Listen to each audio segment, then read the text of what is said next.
ಇದು ಚಟ ಇವರಿಗೆ. ಈಗ ನಾನು ಅದನ್ನೇ ಕೇಳೋದು, ಮಂಗಳೂರಿನಲ್ಲಿ ಇಷ್ಟೆಲ್ಲ ಇದು ಏನು ಗೋಲಿಬಾರ್ ಆಯಿತು, ನಿಮ್ಗೆ ಗೊತ್ತುಂಟಲ್ಲ, ಈ ಕಥೆ ಎಲ್ಲ ಹೇಳೋದು ಬೇಡ.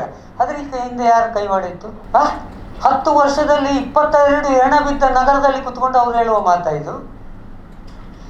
ವಿದೇಶಿ ವಿದೇಶಿ ಎದುರಿನವ್ರು ಯಾರೇ ಆಯ್ತಪ್ಪ, ವಿದೇಶಿ ಇದೆ ಅಂತ ಇಟ್ಕೊಳ್ಳಿ. ಅಮಿತ್ ಶಾ ಮತ್ತು ಜೇಮ್ಸ್ ಬಾಂಡ್ 007 ಅಜಿತ್ ದೋವಲ್ ಕಡಲೆಕಾಯಿ ತಿಂತ ಇದ್ದಾರಾ? FCRA ಆ್ಯಕ್ಟಿಗೆ ಮೊನ್ನೆ ಇದಂತಂದ್ರಲ್ಲ ಅವ್ರ ಅಮೆಂಡ್ಮೆಂಟು ಪಾರ್ಲಿಮೆಂಟಲ್ಲಿ, ವಿದೇಶಿ ಫಂಡ್ಗಳ ಬಗ್ಗೆ ನಿಯಂತ್ರಣ ಇರಲಿಕ್ಕೆ ಕಾನೂನೆಲ್ಲ ತರ್ತಾ ಇದ್ದಾರಲ್ಲ. ಇವರ ಇಂಟೆಲಿಜೆನ್ಸ್ ಏನು ಮಾಡ್ತಾ ಉಂಟು? ಕಥೆಗಾಯ್ತಾ ಉಂಟಾ? ಮಂಗಳೂರಲ್ಲಿ ಬಂಗಾಳಿಗಳಿವೆ, ಎಂಥದ್ದು ಬಂಗಾಳದ ಮುಸ್ಲಿಮರಿದ್ದಾರೆ, ಅಲ್ಲಿದ್ದಾರೆ, ಕುಳಾಯಲ್ಲಿದ್ದಾರೆ, ಸೂರತ್ ಕಲ್ಲಲ್ಲಿದ್ದಾರೆ, DCC ಆಫೀಸಲ್ಲಿದ್ದಾರೆ ಹೇಳ್ತಾರೆ. ಅಯ್ಯಪ್ಪ, ನೀವೇನು ಮಾಡ್ತಾ ಇದ್ದೀರಾ? ವಿದೇಶಿ ಫಂಡ್ ಬರ್ತಾ ಇದೆ ಅಂದರೆ ನೀವೇನು ಮಾಡ್ತಾ ಇದ್ದೀರಾ? ವಿದೇಶಿ ಫಂಡ್ RSSಗೆ ಬರ್ತಾ ಇದಲ್ಲ, ಲೆಟ್ ದೆಮ್ ಸ್ಪೀಕ್.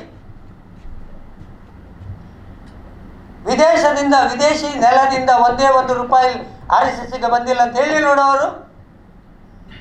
ಆಗ ನಿಮಗೆ 20 ದೇಶದಲ್ಲಿ ಸ್ವಯಂ ಸೇವಕರ ದಂಡ ಹಿಡ್ಕೊಂಡು 20-30 ದೇಶದಲ್ಲಿ ಎಂಥದ್ದು ಪಥಸಂಚಲನ ಮಾಡುವಾಗ ನಿಮಗೆ ದೇಶ ಪ್ರೇಮ ನೆನಪಾಗುವುದಿಲ್ಲ. ಆ ದೇಶಕ್ಕೆ ಹೋಗಿ ಪಥಸಂಚಲನ ಮಾಡೋದಿಲ್ಲ ನೀವು.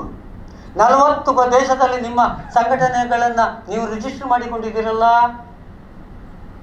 ಅದು ವಿದೇಶಿ ನೆಲ ಅಲ್ವಾ? ಅದು ವಿದೇಶಿ ಅನ್ನ ಅಲ್ವಾ? ಅದು ವಿದೇಶಿ ಗಾಳಿ ಅಲ್ವಾ? Mr. Dattatreya Hospale and Madhavji is traveling regularly to the abroad countries. For what? Who are them? RSSನ ಸಂಘಟನೆಗೆ ಒಂದೇ ಅಲ್ಲ, ರಾಜತಾಂತ್ರಿಕ ವ್ಯಕ್ತಿಗಳನ್ನ ಭೇಟಿ ಆಗ್ತಾ ಇದ್ದಾರಲ್ಲ. How it is? And for what? ಆಗ ವಿದೇಶಿಗಳ ಶಕ್ತಿಗಳ ಜೊತೆ ಸಂಬಂಧ ಅಂತ ನಮಗೆ ಹೇಳಲಿಕ್ಕಾಗುದಿಲ್ವಾ? ಇರುವುದೇ ವಿದೇಶದಲ್ಲಿ ಮಾತ್ರ ಇವರು. ನಮ್ಮ ಪ್ರಧಾನಿಗಂತರೂ ಭಾರತ ಭೂಮಿಗಿಂತ ಹೆಚ್ಚು ಪ್ರೀತಿ ವಿದೇಶದ ಮೇಲೆ.